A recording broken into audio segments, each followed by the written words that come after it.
মুরগি পালন করে মাসে কিভাবে একটা চাকরির সমান টাকা ইনকাম করা যায় সেই বিষয়ে আলোচনা করব। আমি কিভাবে টাকা উপার্জন করতেছি মুরগির ফার্ম করলে সেই বিষয়ে আলোচনা করব।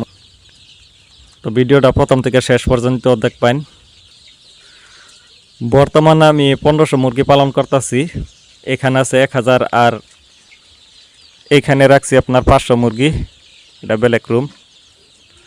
আমার প্রিয় বন্ধুরা ভাইয়েরা, আপনারা কেমন আছেন? আশা করি সকলে ভালো আছেন। আপনারা ভিডিওটা যদি দেখে অল্প উপকৃত হয়ে থাকেন তাহলে আমার চ্যানেলটা অবশ্যই সাবস্ক্রাইব করবেন আর লাইক করবেন। লাইক করলে মনটা ভালো লাগে, আর কমেন্ট করবেন, কমেন্ট করে জানাবেন কীরকম লাগলো ভিডিওটা। মুরগির ফার্মটা কীভাবে আরম্ভ করুন লাগে সেটাও আলোচনা করবো। আর আমি যে আরম্ভ কীভাবে করলাম সেটা প্রথমে কইলই। প্রথমে আমি আপনার করছি 500 মুরগি আনছিলাম। 500 মুরগি এনে আপনার এই রুমটা যে দেখতেছুন এই রুমটাই বানাইছিলাম আমি। এই রুমে আপনার 500 মুরগি পালন করছিলাম। তার বাদে আপনার এই রুমটা বানাইছি নতুন করে। বাদে আর একটা রুম বাড়াইছি, এই যে দেখতে পাচ্ছেন এই যে রুম যে একটা আছে এই রুমটাও বাড়াইছি নতুন করে। বর্তমানে আমার খামারে 1500 মুরগি আছে। প্রথমে 500 তুলছিলাম, এখন 1500 আমি লাহে লাহে বাড়াইতেছি।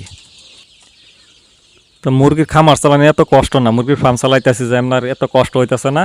আপনার কি করে সকালে এই যে খাওয়ান দেই, এই যে পানি দেখতেছেন পানি দেওয়া দেই, তারাই নিজে নিজে খাইতেছে। আবার আপনার রাত্রে আসে আবার খাওয়ান দেই।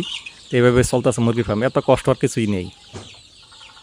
আমার খামারে মুরগি বহুত, সেই কারণে আমি একটা ওয়াটার ট্যাঙ্ক আনছি। এই দেখুন পানির এন থেকে পানি বইরা এই যে পানির ড্রিঙ্ক আরও দেই। না হলে বাড়ির থেকে পানিটা নিয়ে আনলে বহুত কষ্ট হয়। তো মুরগির খামার আরম্ভ করবার হইলে প্রথমে আমাদের করণীয় কি সেই বিষয়ে আলোচনা করি। প্রথম একটা আমাদের ঘরের প্রয়োজন, একটা ঘর বানানো লাগবে মুরগির ফার্মের লেগে। একটা ঘর এভাবে বেড়া দিতে পারেন। এভাবে বেড়া দিলে হাওয়া বাতাস আবো। আর ঘরটা যে বানানি হবো হে যাতে রোদ এত না পড়ে, শ্যামা অত না পড়ে, এরমভাবে ঘরটা বানাইলে ভালো। পূবা পশ্চিমে ঘরটা বানাইছি। এই যে বেড়া দিছি দেখুন, তজা বেড়া আছে। আবার উপরে দেখুন এই যে বেড়া দিছি এইভাবে বিহারে। আবার দেওয়া দিছি আপনার তিরফল লাগাই দিছি যাতে ঠান্ডা লাগলে যাতে তিরফল নামাই দেই। আর এই রুমে দেখেন টিন দেওয়া দিছি। দেওয়া হেরে বাদে আপনার কি করতে হবে, আপনার এই যে এখানে দেখছেন বালু দিছি, বালুর উপরে আবার কাঠের তুষ দিছি। দেওয়ার বাদে আপনার মুরগির বাচ্চা যে প্রথমে আনবেন আপনি খামারে, আনার আগে আপনার এইভাবে একটা বোর্ডিং বানানো লাগবো। মুরগির বাচ্চার সময় ছোটো থাকবো, এইভাবে একটা বোর্ডিং বানাই নেন লাগবো। আর লাইটের ব্যবস্থা করুন লাগবো। মুরগির ঠান্ডা লাগে তো প্রথম অবস্থা, তার লাইটের ব্যবস্থা রাখুন লাগবো। এই বোর্ডিংটা আপনার কার্টন দিয়ে বানার ফাইন বা টিনের প্লেন শিট দিয়ে বানাবার ফাইন। বানায় হাইরে আপনার এইভাবে পেপার বিছাই দিলেন। পেপার বিছাই আপনার বাদে মুরগি বাচ্চা ছাড়লেন। আর মুরগি বাচ্চা কিনতে সময় একটা ধ্যান রাখতে হবে, মুরগি বাচ্চা গুণগত উন্নত মানের মুরগি বাচ্চা কিনতে হবে। না হলে কি হবে, বেমার আজার হবে মুরগির জাতটা ভালো জাত নির্বাচন করতে হবে।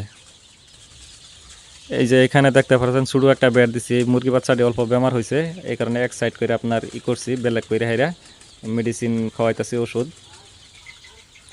আপনারা যদি মুরগি পালন করতে চান তাহলে আপনারা প্রথম অবস্থায় কম করে মুরগি পালন করুন। কম করে পালন করে বুঝুন কীভাবে মুরগি পালন করুন লাগে, সেই বিষয়ে কিছু নলেজ হবো।